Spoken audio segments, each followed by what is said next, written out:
कुछ एक हिंदी की लाइनें वर्ड आती हैं, जैसे हिंदी में आती है ना, जैसे वह हंसने लगा, तुम उसे डांटने लगे, सॉरी, तुम उसे डांटने लगे, ठीक है। हम उसे पीटने लगे, ठीक है। इस तरह की कुछ लाइनें आ जाती है।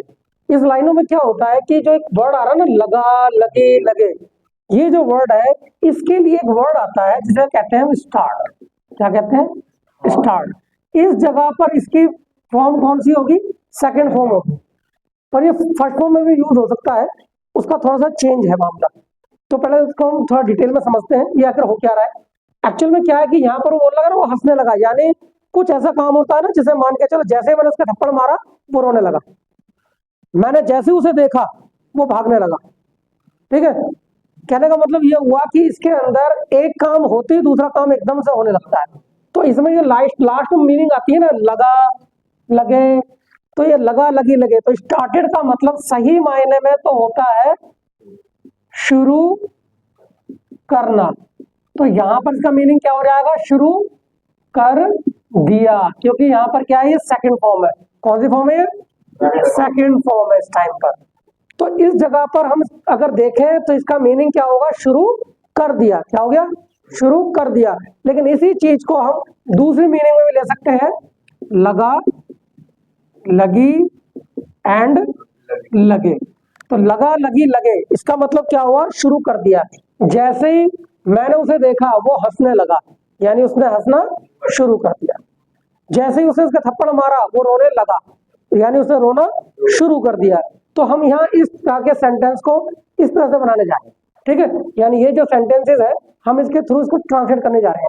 अब एक्चुअल में क्या है कि सबसे पहले एक रूल को समझ लो कि एक्चुअल में क्या होता है, जब भी दो वर्ब अगर साथ में आ जाए तो उसमें क्या करना पड़ता है? हमें टू लगाना पड़ता है। क्या लगाना पड़ता है? टू। जब भी दो वर्ब साथ में आएंगी तो हमें टू लगाना पड़ेगा। जैसे मान लो आई गो टू प्ले, क्लियर है। अब इसका एक रूल और भी है। आप सोच रहे हो कि भाई मैं टू नहीं लगाना चाहता, कोई बात नहीं। अगर आप टू नहीं लगाना चाहते तो आपको रूल कुछ इस टाइप से बनाना पड़ेगा। वर्ब, उसके बाद में दूसरी वर्ब जो आएगी उस वर्ब के अंदर आपको क्या करना पड़ेगा? आईएनजी लगानी पड़ेगी। जैसे आई गो प्लेइंग, फिर सेंटेंस कुछ इस टाइप से बन जाएगा। क्लियर हुआ? यानी कि या तो आप टू लगाएंगे, otherwise you will have to use ing in the second verb, not in the first. First is according to the tense. पहली वाली जो वर्ब है वो किसके अकॉर्डिंग है? हमारे टेंस के अकॉर्डिंग है। बट दूसरी वर्ब जो हमारी किसके अकॉर्डिंग है? अकॉर्डिंग टू द स्ट्रक्चर या फॉर्मूला, या कुछ भी कह सकते हो आप, ठीक है। तो यही चीज हम यहाँ समझ रहे हैं।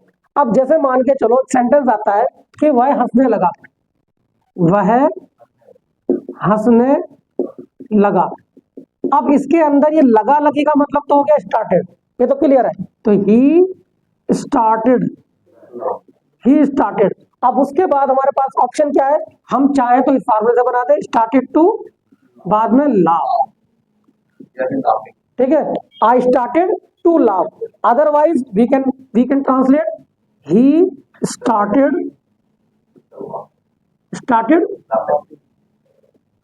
Laughing. Understood? Any doubts? No. Same यही कंडीशन है हमारी दूसरे सेंटेंस में। तुम उसे डांटने लगे, तो तुम उसे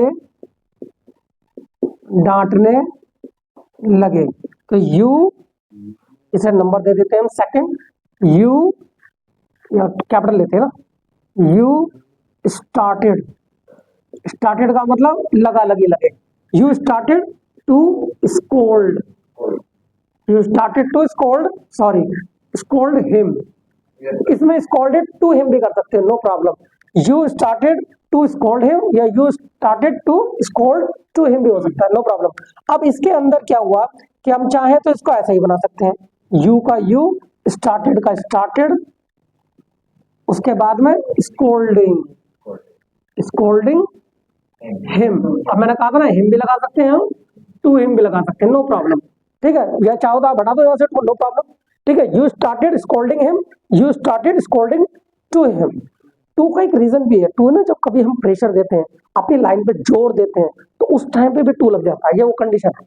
जैसे मान के चलो, एक तो नॉर्मल है कि मान लो एक एग्जांपल ले लेते हैं ना, कि जैसे कई बार बोल देते हैं कि मम्मी जो है ना वहां घूम रहा था। अब वो लड़का हाँ मम्मी को जोर देकर बताना चाहेगा कि मैं घूम नहीं रहा था, बल्कि दोस्त से मिलने के लिए गया था। तो वो क्या करेगा, अपनी बात पे जोर देगा उस टाइम, मैं घूम नहीं रहा था, मैं दोस्त से मिलने के लिए गया था। तो यहां पर क्या होगा कि ये जो कंडीशन होती है, ये कंडीशन कई बार टू और दा को क्या करती है, इंडिकेट करती है। तो कुछ कंडीशन में, ऐसी कंडीशन में अगर दा का सीन होगा तो वहां दा लग जाएगा, और ऐसी कंडीशन में जहां टू का सीन होगा वहां टू लग जाएगा। क्लियर है? ठीक है, तो इस जगह पर हम प्रेशर दे रहे हैं अपनी बात में, तो उस जगह पर टू लग जाएगा। नॉर्मल बोल रहे हैं तो हिम भी काम चल जाएगा। एनीथिंग? Okay, any question? अब तीसरा क्वेश्चन